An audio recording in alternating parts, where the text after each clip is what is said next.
Bueno, la clase pasada habíamos quedado en que ustedes iban a pedirle a algunos chicos que hicieran algunas producciones escritas, ¿no? Tenían que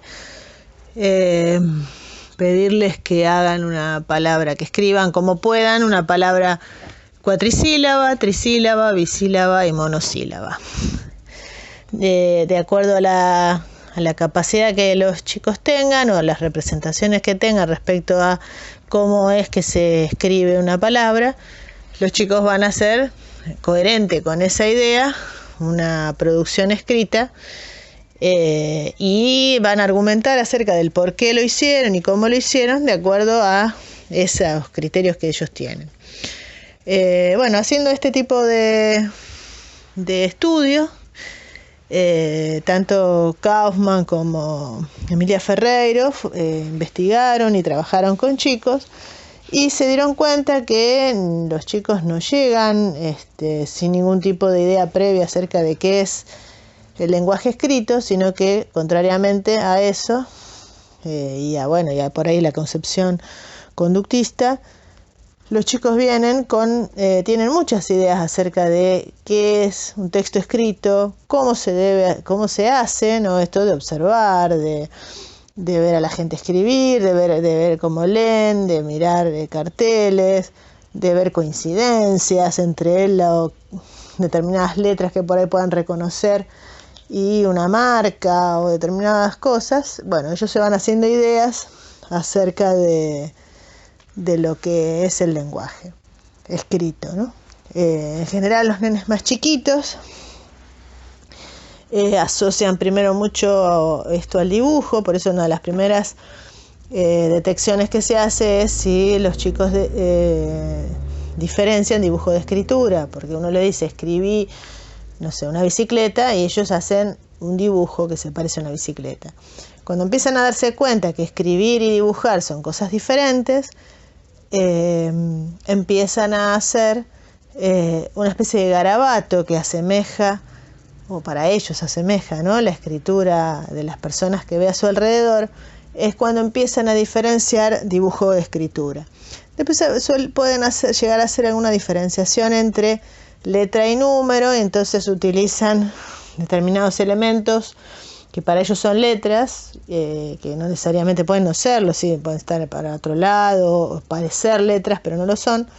Yo no tengo, de las producciones que están en este video, no tengo de esa clase, porque yo la toma se la hacía a nenes de primer grado, entonces no había, por suerte, chicos con ese tipo de producción.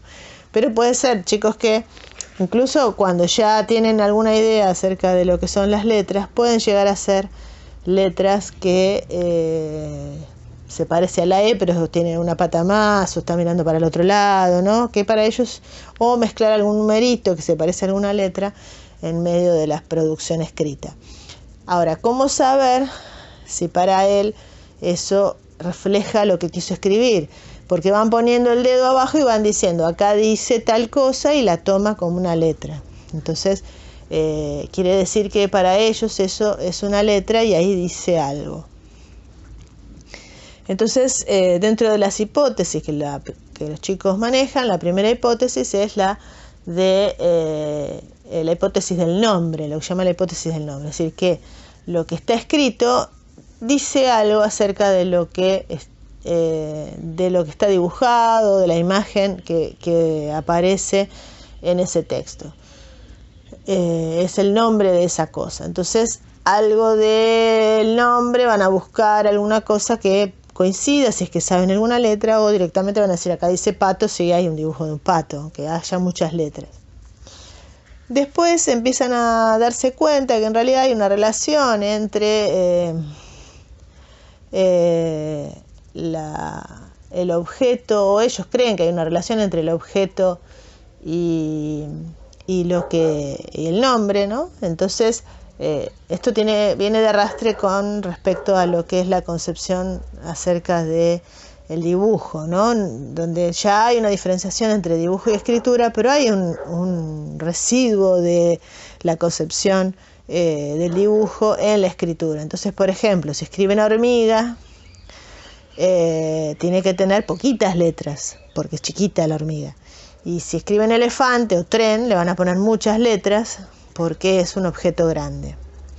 Pero es decir, hay una diferencia clara entre dibujo y escritura. Es decir, no ponen un dibujo de un tren, escriben algo que parece tren y tiene muchas letras.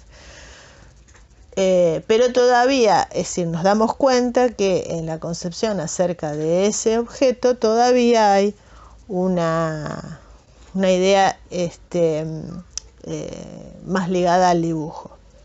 Entonces, las hipótesis que maneja, la hipótesis del nombre, después la siguiente es la hipótesis de la cantidad, que tendría que ver a veces un poco con esto que yo acabo de decir, es decir, tiene muchas letras, tiene que tener muchas letras, no aceptan ellos producciones de una sola letra, 2, 3 es lo mínimo que aceptan, si no, no se puede leer. Esto después le va a traer obstáculos cuando empiecen a escribir, qué sé yo, una conjunción o una, no sé, una preposición, ¿no? Esas producciones son muy chiquitas, de una letra o 2 letras, voy a pasear, les va a generar conflicto cognitivo, porque no aceptan que eso puede estar solo. Entonces, la hipótesis de la cantidad lo que dice es que tiene que haber una cantidad mínima para que algo se pueda leer. Van a ver que en las producciones, incluso de las fotos que yo saqué de la escritura, lo mínimo que hay son 3 letras, o 2 o 3 letras, no menos de eso. Y la hipótesis de la variedad. Entonces, si yo le digo que escriba, no sé, merengue, y la letra que sabe es la E, va a poner por ahí mucha C, pero va a borrar porque va a creer que eso no está bien escrito, porque no puede haber letras repetidas. Es decir, uno en general cuando mira un texto nunca ve una repetición de la misma letra muchas veces. Entonces la hipótesis de la variedad lo que dice es que no se puede leer algo que tiene muchos signos iguales. Entonces las producciones de los chicos van a ver que en general tienden a representar esta variedad. Después la primera hipótesis más ligada a la producción específica de lo que es la escritura es la hipótesis silábica. Entonces, todo aquel que no representa algo de la palabra, es decir, la parte de la palabra en la escritura, se considera presilábico, porque la primera hipótesis de parte de palabra que el chico llega a darse cuenta que existe es la sílaba, o sea, tratan de representar la sílaba. Entonces, el presilábico pone por ahí muchas letras para un dibujo, un objeto grande, pocas letras para un objeto chiquito, o letras hacia el tuntún. Entonces, ese es presilábico, porque todavía no llegó a encontrar en la propiedad de la palabra de estar formada por partes. Una vez que se dan cuenta que las palabras tienen partes, la primera aproximación, esto lo habrán visto ustedes quizás con Piaget, ¿no? Que se descubre que las personas, incluso la Gestalt también dice lo mismo, primero percibe o descubre o reconoce la totalidad y después de la totalidad va a la parte, o sea, vamos del todo a las partes. Entonces, la primera parte que se descubre es la parte más general, que es la sílaba. Recién después va a encontrar que cada uno de los componentes son las letras. Entonces, en las producciones que yo tengo 2, hay uno que se llama, sería un chico silábico puro, que es Samira, ¿no? Tiene la fotito ahí de Samira, que, bueno, en realidad nene y nena es mixto, es decir, es intermedio, porque, por ejemplo, escalera es bien silábico, la E para la primera sílaba, la A para la segunda y así. En cambio, nene ya hay una sílaba completa y la otra. Quizás porque a él le hacía obstáculo esto de que fuera de 2 letras nada más. No sabemos, ¿no? Para saber estas cosas tenemos que preguntarle, ¿por qué pusiste acá? Ah, y acá le falta algo, y acá ¿por qué le agregaste? Y bueno, dialogando así nos vamos dando cuenta desde qué concepción los chicos hicieron en la producción que hicieron. Pero bueno, acá es Escalera, ¿no? Es la que tiene la representación de la típica producción del chico silábico. Y la otra es la de intermedio, o sea, ya empezó a darse cuenta que hay más elementos además de la sílaba. ¿Por qué llega a estos cambios? Por conflicto cognitivo. Si yo pongo pato, gato, mano, y el chico en general lo escribe con las vocales, todo le va a quedar AO, AO, AO. Entonces ahí le va a generar un conflicto. ¿Cómo? Son 3 objetos diferentes y los 3 objetos están escritos con las mismas letras. Acá algo no funciona. Entonces ese conflicto le hace buscar una solución, y por lo general la solución es buscar otra letra.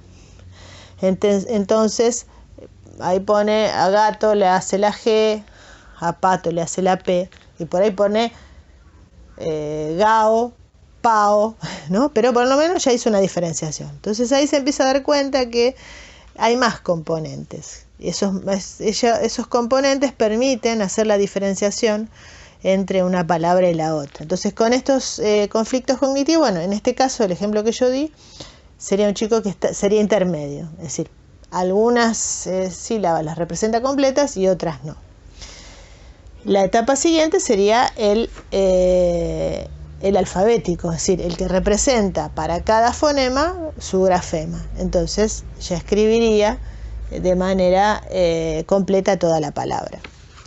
Tenemos otras producciones, por ejemplo, Candela tiene algunas palabras que son silábicas, intermedias, bueno, hay intermedias y otras que son alfabéticas. Nene lo escribe completo, nena lo escribe intermedio, conejo no le pone la C, pero lo demás es completo. Es decir, hay distintas producciones que son alfabéticas y otras son intermedias. Y después tenemos acá la escritura de esta nena, es de 5 años la nena, que escribe un cuento. Bueno, esta nena obviamente está muy estimulada, ha tenido mucha interacción y se ha hecho muchas preguntas acerca del lenguaje y ha ido haciendo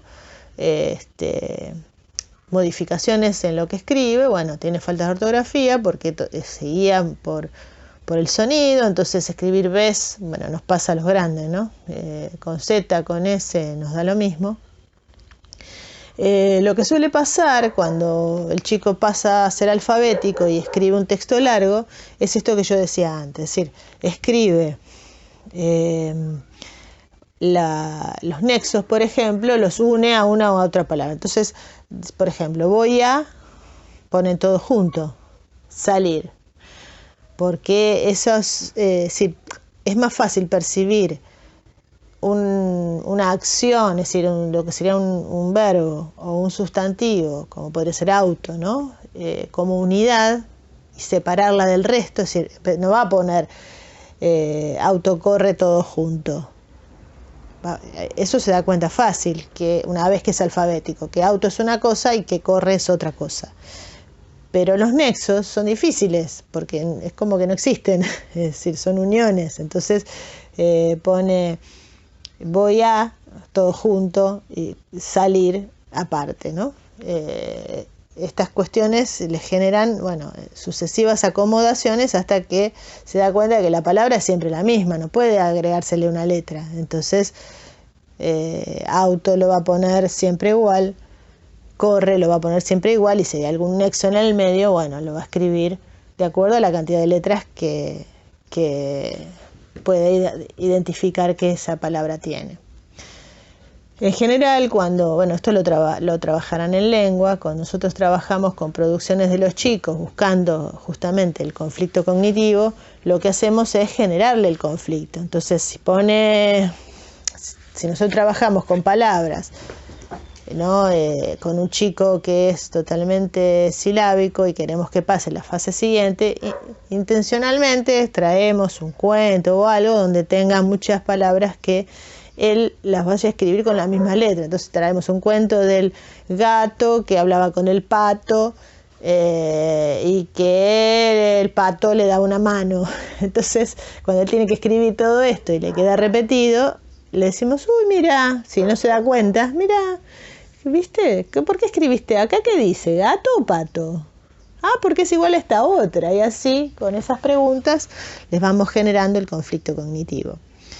Cuando los chicos quieren escribir y no saben todavía las letras, o no se dan cuenta con qué letra se escribe o cómo es la producción, uno lo que le dice es, bueno, ¿qué otra palabra? Supongamos que quiere escribir muñeca, ¿no?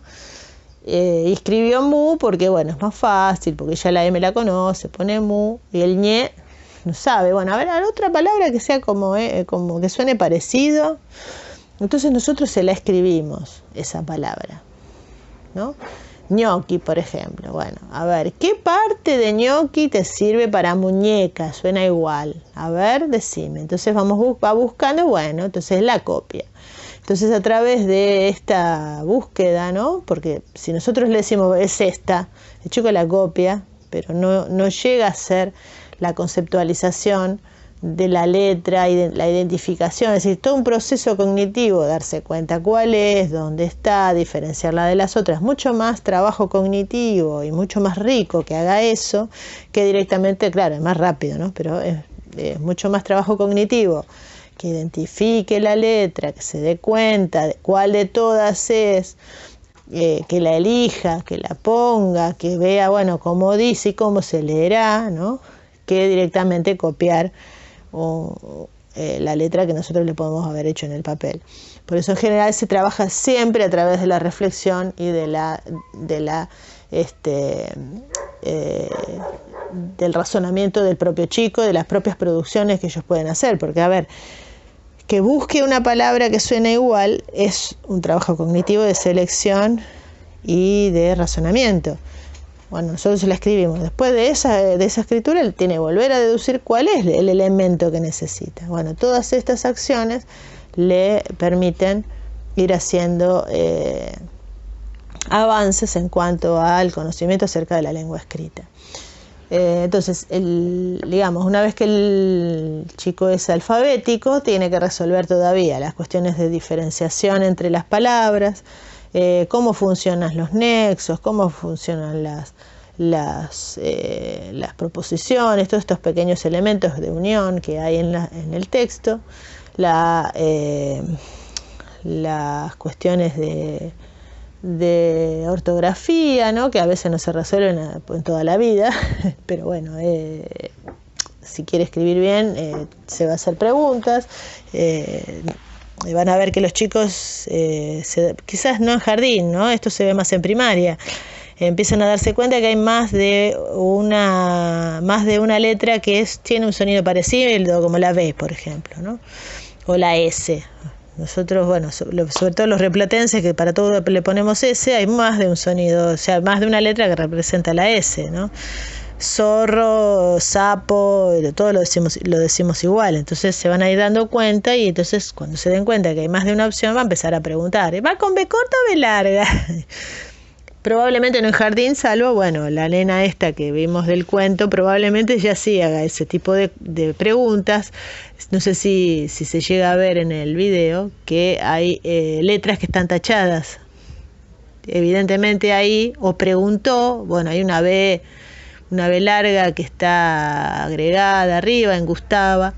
Evidentemente ha preguntado en algunas partes con qué letra va y se dio cuenta que se había equivocado, y entonces lo tachó y lo agregó y lo puso correctamente.